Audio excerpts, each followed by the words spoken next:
Welcome to the Cyber Business Podcast, where we feature top founders and entrepreneurs and share their inspiring stories. Now, let's get started with the show.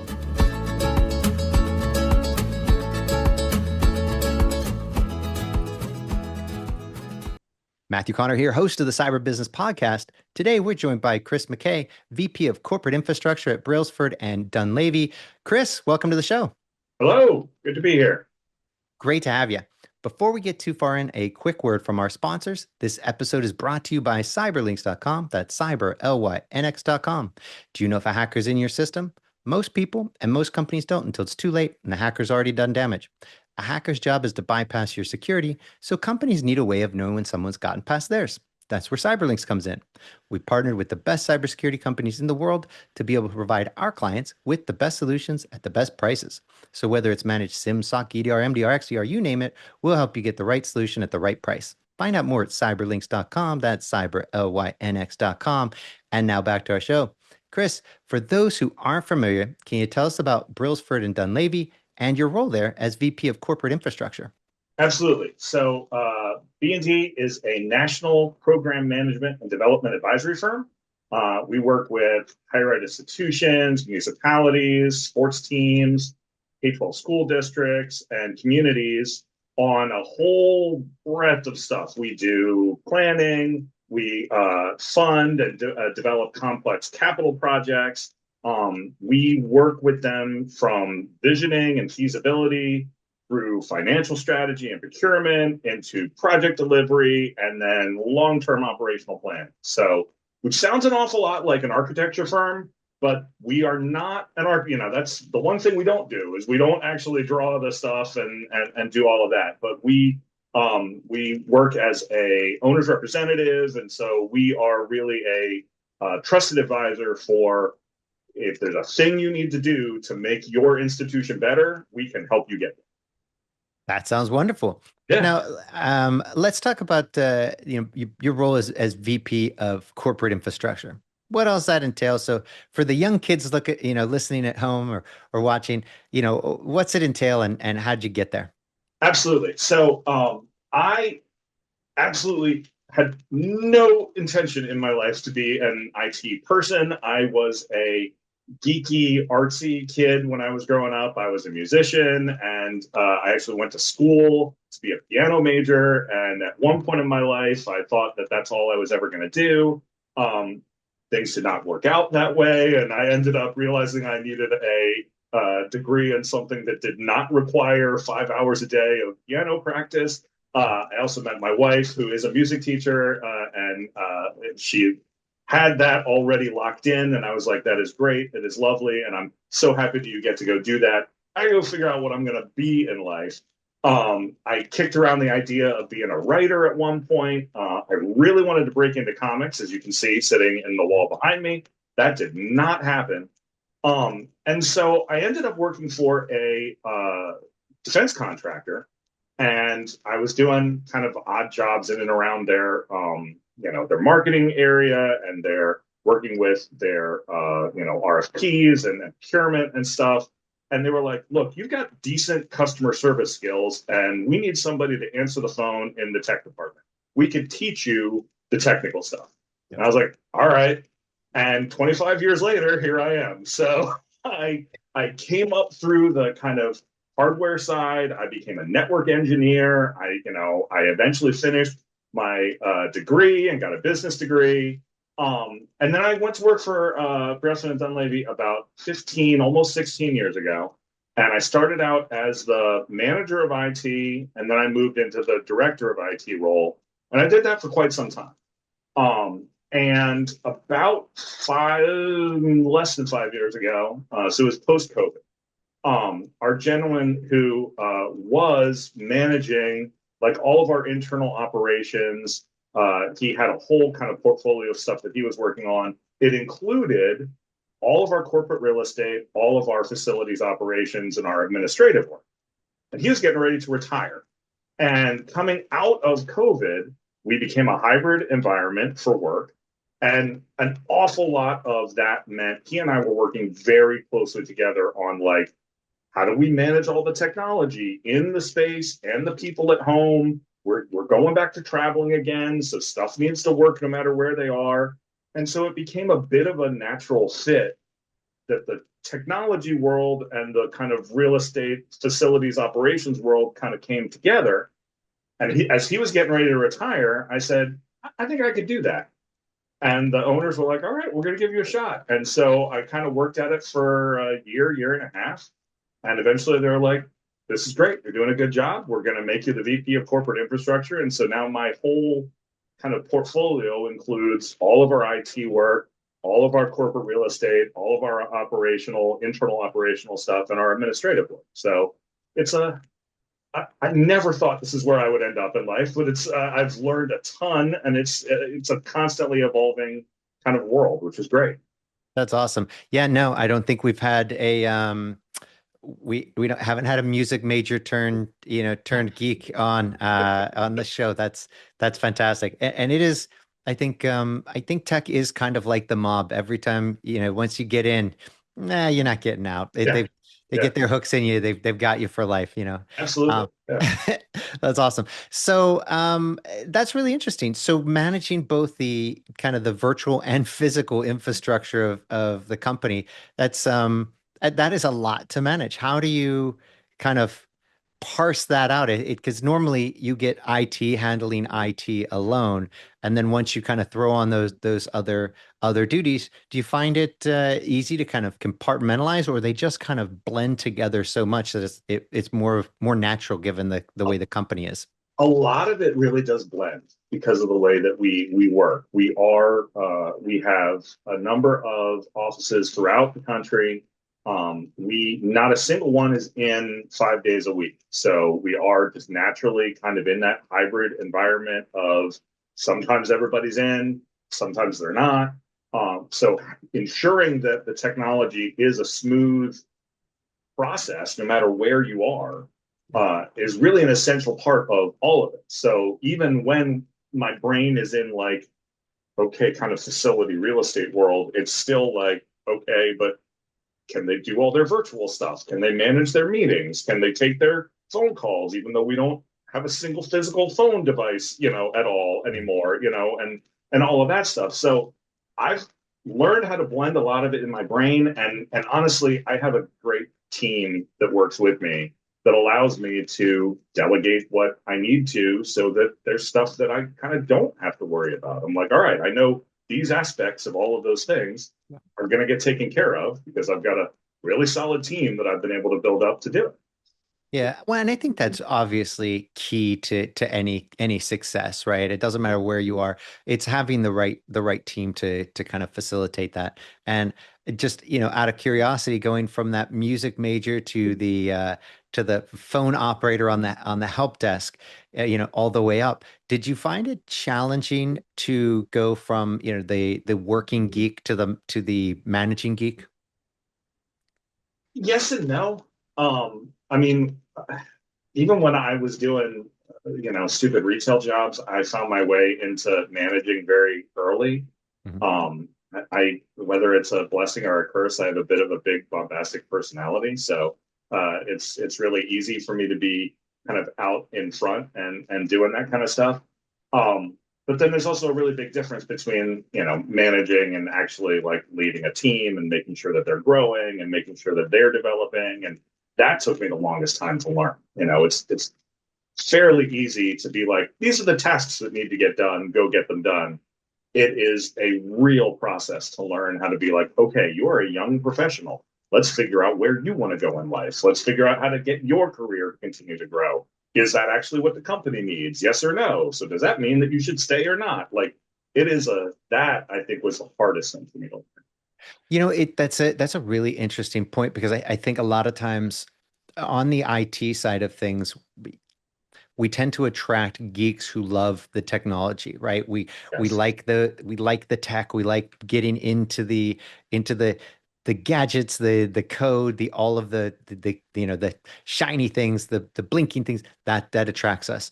What tends to be more challenging for people, and I think it is the people skills. And so I do think we have done a really good job as an industry kind of cultivating the human element of IT a lot better than we had in, historically. And I think the early days, in the 80s and 90s, and I'd say even in the early 2000s, it was very much geek culture, and Mm. it was purely about, the technology. And now, fortunately, people I think are coming around to the fact that it is all run by humans. One day, AI will be our, we'll have our AI overlords. But even when that day comes, I think the human element becomes even that much more important. And so I think you're spot on with that focus on the human side. I'd like to dive into that a little bit because I think that's really important for people to kind of hear the stories of how that, kind of how you came to appreciate that. And then on top of that, like where you do make the call to say, hey, look, Jane is really great. She loves this. She's new in the field, and this is where she wants to go in life, but we're not going to be able to take her the whole way.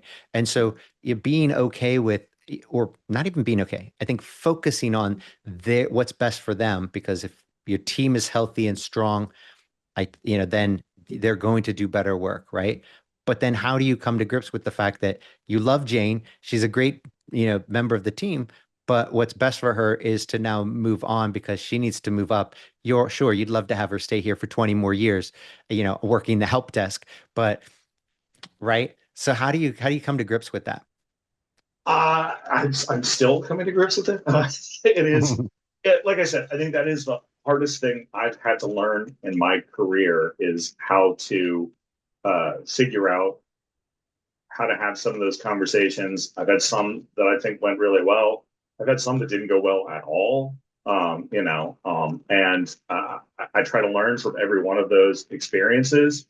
I think that one of the things I love about B&D and where I work is we are very focused on there's always room to grow. There's always somewhere that you can move within the company, which I think is awesome. I have had some people who worked for me, then they went off to do something else, and they came back, but then they eventually had to leave the company because they tried a bunch of different things, and they're like, I'm ready to do something else. And I was a bit of a ceiling for a long time. We were and have always been a very successful company. But we were, we had our two founders, Mr. Brailsford and Mr.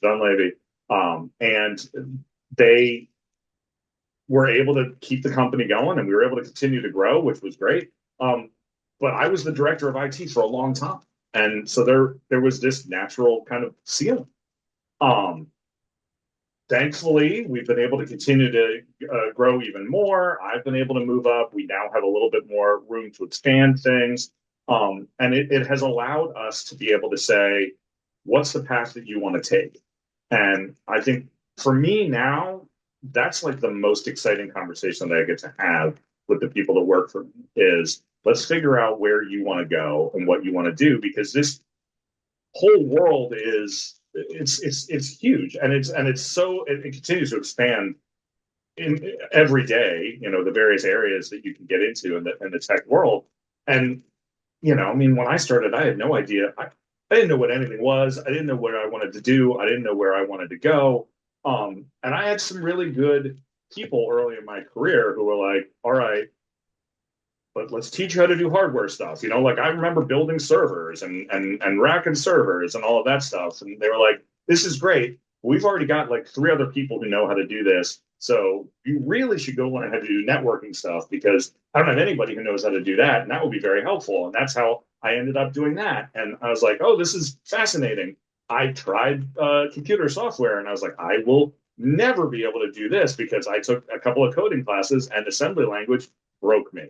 So there's a reason why I'm not a computer science major.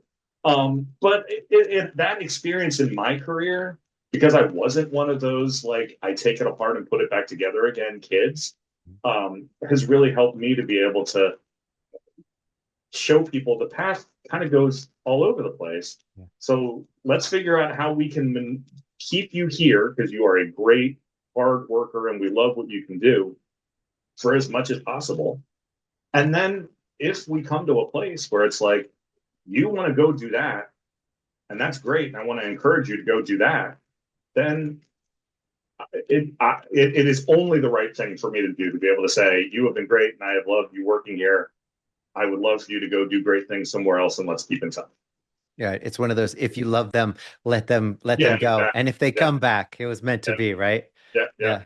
No, that's great. I couldn't agree more. And it is really challenging, especially when you've got those, people that you really enjoy working with. Um, but I mean, that's life, right? And then you look at their individual motivators, and it's really funny because I'm a big proponent of knowing your why, right? Why do you want to run that marathon? Why do you want to work in tech? What drives somebody every day? I think the clearer an individual is on their why, the better they are at everything, the happier they are. Without that, and you're just kind of, muddling through life, not knowing why. Well, why? Because I got to pay the damn bills. That's why I right. go to Well, work. yeah, Like, okay, well, that's one way. I mean, yeah, okay, sure. yeah, That's not the best why, but it's a why. And so I think that's really it's interesting because at some level, if they're doing things that they like, right? They're in a job, in a position they like, then obviously there is also the monetary compensation. Are they getting paid not just what's right for their position, but what makes them comfortable and happy in their life? And sure, you can always, just like you can always like out eat any diet, and you can yep, always outspend any amount of money. But I think there's this interesting balance of how much compensation somebody gets to where they are now very comfortable and happy. They're happy at work. They're happy at home financially. So I think finding that balance for people becomes really important. I don't think that a lot of companies look at it that way. They're looking at it as like, well, how much do we have to pay them for this job? What does this job require? Okay, that's fine. But if, Jane lives in a very expensive area, and that may be a competitive rate for that area, is it enough for Jane to be comfortable and show up happy, or does Jane also have to start doing side work at night? And now Jane is tired because when she comes in, she's up late every night working her yep. second side hustle. Are you getting the best? Is that what's best for Jane? Does it? So I think these are really interesting, kind of managerial philosophies that I think a lot of IT people don't get to, even in leadership, they don't necessarily get full control over because, well, that's done by HR and others. That's all, and I don't know. So I think it's really fascinating because it affects our current, culture today. You Oh get yeah, quiet quitting and all of this because they're like, well, you know what, boss is an asshole and they don't pay me, they pay me okay, but not enough to deal with this. And so they work that job quietly and then work in another job remotely, and now they're double dipping and they're doing great. So I don't know. What's your take on this? I, I mean, I absolutely agree with you, and I think that's another one of the things that I have always loved about working here is they are very aware of that. Like what is the market value of this person, and not just that position that they're in, and are we making sure that we are paying them what they're worth? And if that means that you get a raise off cycle, then you get a raise off cycle. If that means that it's time for a bonus, then you get a bonus. They're very good at acknowledging that they ask an awful lot of us. That the standard is very high, the expectation is very high, but they make sure that we're taken care of. And I really take that to heart and try to make sure that my own teams experience that as well. I mean, my team is about to work through the holiday. I mean, we're not going to work on Thanksgiving, but we're going to work through the holiday weekend because we've got a big data migration that we're working on. We're moving a bunch of stuff from one cloud infrastructure to another cloud infrastructure, and it's got to be ready to go live on Monday morning. And that's what it means to work in our field. Is sometimes you work weird hours, you work late nights, you work weekends, but because I know that, I'm going to make sure that they're taken care of and they get some time after the fact because they can have a day or two and they're going to be acknowledged for the hard work. And I think that matters because if you're going to work somewhere where they ask you to do that extra, if they're going to take care of you, then you don't have a problem doing that extra. Yeah. And that's kind of always how I've felt it. It's funny because it reminds me of like when I'm an old army guy, and it was really interesting because in the army, in the military in general, you get these ribbons for doing things. Not necessarily, I mean, sure, there are those, Medal of Honor ribbons where you've gone above and beyond, and okay, but there are a lot of other, awards for doing, okay, right? And it's funny because I was recently reminded of Napoleon. He had this. He believed that he could take over the world if he had enough ribbon, right? Because it's amazing what people will do for that little piece of ribbon, right? Yeah, Because it means something to them. And what's interesting, and I think one of the things we kind of lose in the civilian world is where's the ribbon? It costs nothing. A piece of ribbon is cheap. But what people will do to be, for that recognition of, you've done an excellent job, Jane. This Jane is getting a lot of playtime yes, today, right? great. But she deserves it. She's really been going above and beyond. But right, but where, how do you in the corporate world kind of inspire that, or, kind of get people to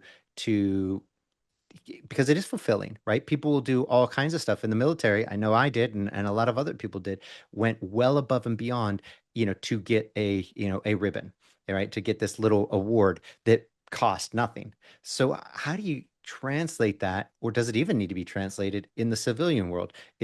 I mean, in the military, you're getting paid peanuts. And so that's one way you do it. I mean, we have over 1 million people in our military. You can't just give them all, tons of money Yeah. because that's cost prohibitive. So they come up with the cheap alternative. So my question to you is it an unnecessary cheap alternative in the civilian world? You don't need it because you can give people money and they appreciate that a whole lot more. You know what? Keep your damn cheap ribbon. Yeah, how about you give me a little bonus, right? Money. Or is it something that's missed, or do some places do it where they give out awards? I mean, I think the recognition is very important. I mean, yes, money's always going to be very helpful. I mean that's never a bad thing, and everyone is always going to appreciate it. But we have awards that we give internally. I definitely make sure that whenever anything is done, it is always a we. It is my team did this. It is my guys worked really hard on it. And I think that is incredibly important. I'm very aware of the fact that I am not the one who is hands on keyboards as often anymore. I mean, it's, I've been doing this for a long time. It's almost 26 years I've been in this career. I've done plenty I'm the guy who did that thing. And I still do an awful lot of it. I was dragging and dropping files earlier today doing data transfer prep stuff. But um, I know I'm not normally, and it is my team that is doing the bulk of the work. And it is always very important to me that they're aware of that and then that appreciation and the company is also very good at making sure that that appreciation is shared. And I think that it's all about that. That's the culture. It's we if you're going to set a standard, you're going to say this is what we expect, then you got to make sure that you're also making sure that they get the kudos that they deserve when they not only meet but exceed that standard. And so, yes, I do think that there is a place for that ribbon even in the civilian world. Well, and I think you hit the nail on the head there with culture because people kind of throw that word around a lot, but I think it's actually really important because whatever culture you create, as whether it's a founder or or the management team, that permeates the entire organization, right? So it's so very important. If you have a toxic culture, and that may work for certain environments where, I mean, let's face it, in the military side, you don't want everybody to be, kind of, let's say, weed smoking hippies. That doesn't make, they can't be all peace and love. You need people to go out and kill the bad guys to defend, your way of life. Totally cool. So it's a totally different culture. And so I think part of that is you hiring people that fit the culture and then cultivating a culture that works for everybody, that everybody enjoys. But as we talk about the human element, and of course AI, with our future overlords, coming, I think this is where I think things get really fun. I'm curious about your take on this as we move into this AI era, where we're using AI to help us with email, we're using AI to, to help us, with all kinds of things. Um, I I am fascinated by and I love AI when it comes to increasing productivity. Yep. But the security side, I think, is where it gets really fun and exciting because now you're talking about how do you secure your email, right? And you can't just slap an LLM on top of your proof point or your whatever your email, gateway is. Sorry, proof point, but it's true, right? You can't just throw it in there and be like, it's fine, because now with an LLM, you're open to all kinds of other things like prompt injection. Yeah. So that fitting the right AI to the right thing is really important. So in a lot of the security, it's not going to be this LLMs are great in certain areas, but it's going to be the machine learning where I think groups like Darktrace, when it comes to things like email and endpoint security and network, it's instead of just using an LLM, they've been doing the right thing with machine learning, and so it gets really interesting and really fun to see. Oh, it's just what you'd expect. What shouldn't our email security be reading it like AI and being like, well, clearly this is a this is spam, or clearly this I get that it looks legit, but that URL, while it's not been flagged, is clearly I can see it because I'm a computer. I can see that this domain is like 30 minutes old. No way this is legit, right? And so using AI in those ways makes perfect sense. So getting to a question for you, where I think it's we're in this really fascinating and exciting time with AI. And I'm curious, what is it that you are doing to kind of balance that human element with the security, with productivity when it comes to AI? Is there a cool new favorite thing like Oprah? Do you have your new favorite AI thing that you're just excited about? How do you balance it, and where are you when it comes to AI these days? So about a year and a half ago, I was having a strategy conversation with the owners about this very topic. We were like, okay, AI is here already. It is coming. It is going to be disruptive in every industry. Um, we want to be as out in front of it as possible. So we got to figure out what we're going to do. So we have started a series of like internal trainings and conversations in and around all the different types of tools that can be used, which that just in and of itself was an incredible eye opener because it's like, one of our subsidiary companies, centers, they operate all kinds of facilities on college campuses, one of which being rec centers. And when we were talking about what are different ways that we use AI, one of the guys there said, well, our janitorial crew had gone home and we had a leak in one of the bathrooms. And I was able to take a bunch of pictures and ask AI, how do I fix it? Because I just hadn't ever done that before. And within 2 minutes, I was able to figure out what I needed to do and I got it taken care of. And I was like, I never would have thought to do that. So I'm glad we have these ongoing conversations because this is how we teach other people. You can use it for so many different things. So that's one thing that we've done. And another thing is, we have started to develop our own internal tools based entirely on our data, on our information. The company's been around for over 30 years. We've just got this massive history of stuff that being able to using LLMs, using, natural language type processors to ask questions of 30 years worth of information is a great learning tool. And that is, a really interesting way to be able to start to use those things. But no matter what we do when we're doing this, the should we try this? Should we try that?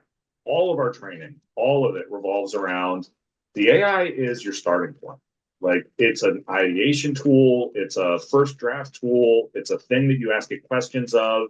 It's fun to play around with, like there's, the cool video editing software, and there's, it does transcription. And oh, look, now I've pulled up the transcription and I can delete out that and delete out that and it deletes it from the actual video and the audio. And that's amazing. And it's great, as I myself right there. It's great that it can do all of those things, but it always, always, always has to come back to the human element, and it always has to do with what is that person who is using the tool, who is using the AI software, doing with it, and it then becomes a companion and not a replacement. And I think that is essential. Are we going to have, as an industry as a whole, a ton of jobs that go away? Yes, but we also don't have switchboard operators anymore. I mean, things happen. And that's okay. I also think we're going to find that in just a couple of years, all those software coders we said we didn't need anymore are going to have to come back and fix everything that AI broke. I am certain of it. Which I've got my fingers crossed for my son, who graduated with a computer science degree at the worst possible time, but that's okay. You know what? They're going to need some. My daughter is in her junior year at, as a computer science and finance kind of dual degree, and she's really taken by the computer science part. And I think there's still plenty of room, because she's been an intern at Bloomberg now 2 years in a row. She'll go for her third year, and she's going to go right into Bloomberg as after college. There's still so much room for computer science. I know there's a lot that are there. There's a lot of kind of excess. There's a lot of change going on in that field. But my advice is just be good with people and be good at what you're doing, and you will always have a job. And especially so in computer science. Right now is not the time to flinch and run the other way. There's going to be plenty. Just because Meta, starts using AI a little too much right now, and kind of doubles and triples down on using AI instead of junior software developers, fine. That doesn't mean that there aren't plenty of other places to go. I think it pushes people to go and explore working at a startup, because Oh, right yeah. now we're seeing thousands of new AI startups, and great. Join that instead of going for the cushy job at Meta or Google. Go do a startup. And you know what? You're going to do a whole lot better being a part of the next Google, or the thing that takes down Meta, than you would have had you been one of the few that Meta did take. So I'm a proponent of that, because as we get rid of the switchboard operators, other things come up. So Yeah. as the big guys stop doing the entry level, the junior developer stuff, all of those startups that come up, because right now it's tons. That's where they want to be. And what a better time to do it than when you're 22 and you have no kids, no bills, like, don't go back. You could go backpacking across Europe, or go work for that startup over the summer, and try your hand at that. See if maybe that culture doesn't fit for you. So I And don't think is it it was a the worst time bubble? for Of them. course it's a bubble. I mean, and we know it's a bubble, and we know it's going to burst, but the internet was a bubble too, and it still changed our entire universe. Absolutely. At one point, Google and Meta and every big company was a startup at one Yeah. point. And so get in there. Yep. Yeah. Yep. You're young. Go forth and roll the dice. Yeah. Obviously you can't keep, fail, it's not like they're not funded. All these startups, it's not like you're going and working for free just for stock. You're still Right. getting paid. It's Yeah. just, I think it's the mentality, the risk averse mentality of, I want to be at a big company. I want to, it's kind of like that. I want to work for the government, kind of thing, because I'll never get fired. That's not true. You can get fired. At the end of the day, you've got to see yourself as your own business, because you can get fired, and then what, right? So it's not about trying to find some big stable company where you can be there for 50 years and retire. That's not a thing, right? So get out there and enjoy the startups. It's more fun. You're going to have more autonomy, and the reward is much bigger. Wouldn't you rather be, employee number 5 at Google, that or Apple? Yeah. Yes, please. Right. 100%. Go do that. Now there are thousands of prospective Apples and Googles, starting up. Go do it. Absolutely. Oh, I'm very aware of the fact that I'm a rarity in the tech world because I have worked somewhere for almost 16 years now. Yeah. So, Yeah, no, that's true. And you know what? And in today's culture, it is move every year or two to move yeah, up and over because a lot of times there just isn't room to move up. I mean, just as you said with your company, right. Yeah. there I the stayed. There were a lot of people below me who did move up yeah, and then out. So yeah. and you have to, and that's fine. Yeah. But you're right. It is you're more the exception, not the rule. And so I'll be so your son just graduated A year recently, ago. A year a year ago. ago. And what's he doing? He is working at a math tutoring place because he wasn't able to find a software job, but he's still looking for other stuff. Okay. And is All right. he's it Look, he moved out, and I got a nice home office out of it. So, win-win. Everybody wins. That's great. And is he looking to at the startup side of things, or is it purely the larger businesses? ironically, because we are a family of artsy music people, he actually got his minor in performance, and he's looking at doing something in the theater world. And No I kidding. think that's great. So, That's yeah. awesome. Well, you know, I have a theory about this too. I think that what AI ends up bringing is a kind of a renaissance where we are going to start valuing, heavily real content creators, real artists, real I agree. artisans. I think it gives way to to people performing and creating things again. And I think we're going to see a huge resurgence in that. I think it's going to be a huge change. No, I Because agree.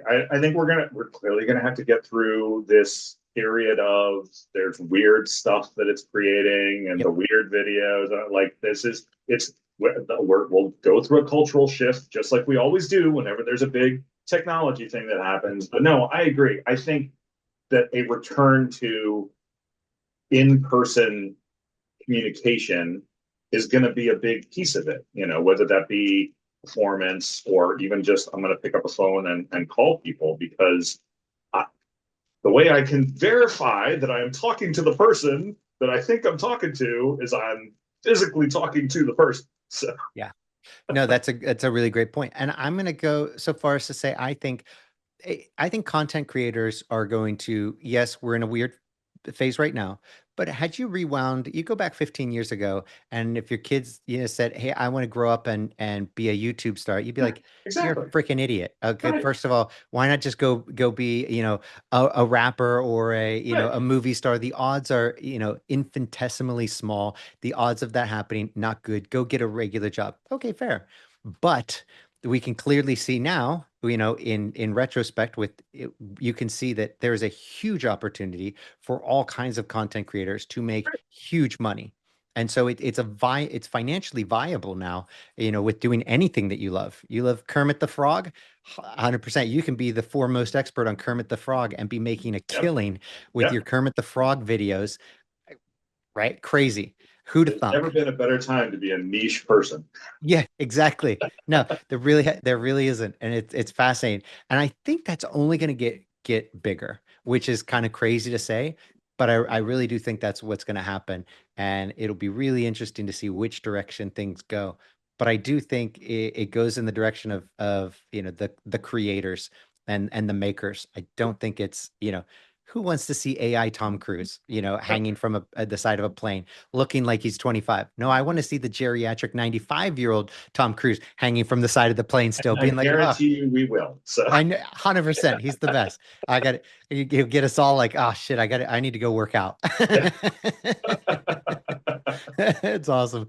Chris, well, I cannot thank you enough for coming on today. This has been an absolute blast. But before we go, can you tell everybody where they can find out more about you and more about B&D?